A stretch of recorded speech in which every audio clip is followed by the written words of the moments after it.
Hi, scholars. You'll see me a little bit later, but I'm going to go through the big ideas and the targets with you. So, your big idea for your project today is people make art to communicate ideas. Your learning targets are as follows. Kindergarten, I can use a variety of tools and safely and appropriately when creating works of art. First, I can create art using a variety of objects. Second, I can make art to communicate ideas using a variety of objects. So if you'll notice, it's all about using tools and objects. So today we're going to be using found objects, and found objects are natural or man-made objects that can be found anywhere, typically recycled materials. So you can see two artworks, a sculpture and doodles using a found objects by two different artists. How does these artists use found objects? I want you to do a turn and talk with your parent or sibling now and talk about how these artists used found objects.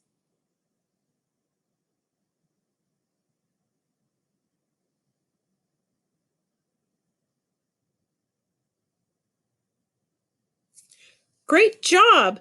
So let's talk about how you're going to use found objects. Remember, a found object is something that you find, whether it's man-made or natural, and typically recycled. So how are you going to use your found objects to create a sculpture or a doodle?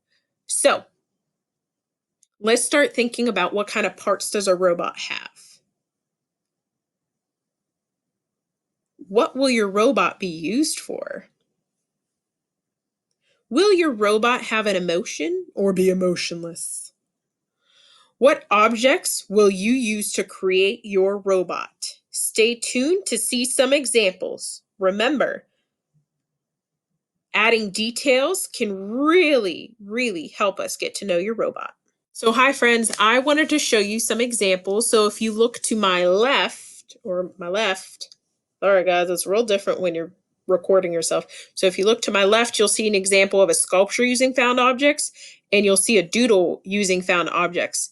The sculpture uses a can and a bunch of different materials, and the doodle uses a pencil sharpener. So here is my example of my found robot using found objects. So you can see how I use different things like buttons.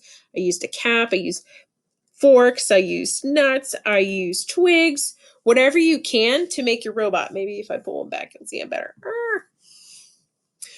Your other project is you're going to be drawing using found objects to look like a robot. So here is your two examples. You can choose one. You are not to do both. Choose one. So for the challenge, you're going to be making a robot using found objects. So you got to find something for your body. I found a can that we used for dinner one day.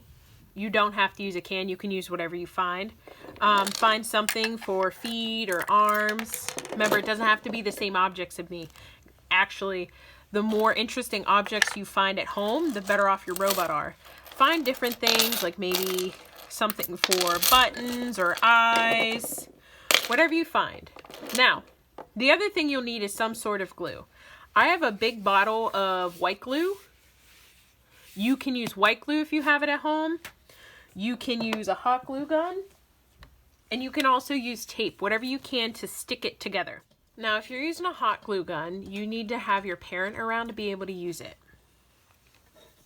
So let's say we're getting started. I left the lid on my can because I liked how it looked and I thought it'd be easier. So for tape, all I did was anywhere that the piece that I wanted to attach was attaching to another piece, I kind of stuck a piece of tape together. So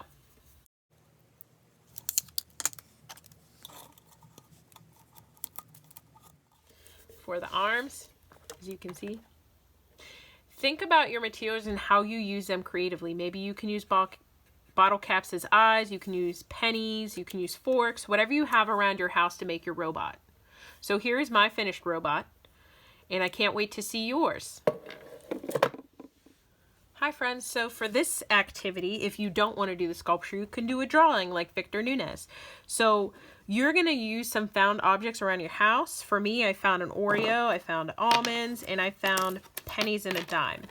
What you're going to do is you're going to arrange your objects to look like a robot. The first thing I like to do is kind of place my objects for what I want to use them for. So for my Oreos, I want to use them as an eye. Then what you're going to do is you're going to draw around your object, then start adding little details. So I'm going to make his mouth, add all the other details. So you can use other objects too.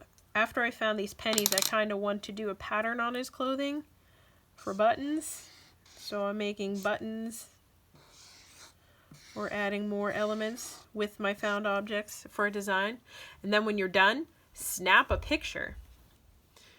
You can also do little robots. So maybe you want to use something else.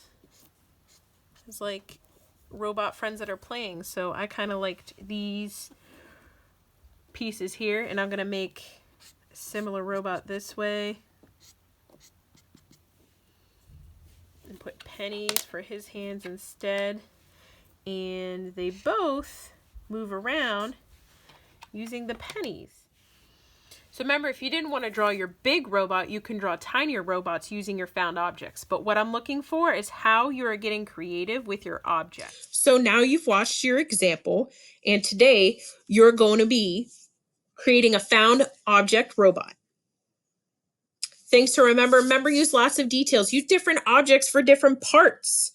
And when you're finished, snap a picture in Seesaw or send it to me in an email. Remember, if you need to, my office hours are on Tuesday from 10 a.m. to 12 p.m. and Thursday 12 p.m. to 2 p.m. You can reach me at my email address. Bye, guys. I can't wait to see your awesome robots.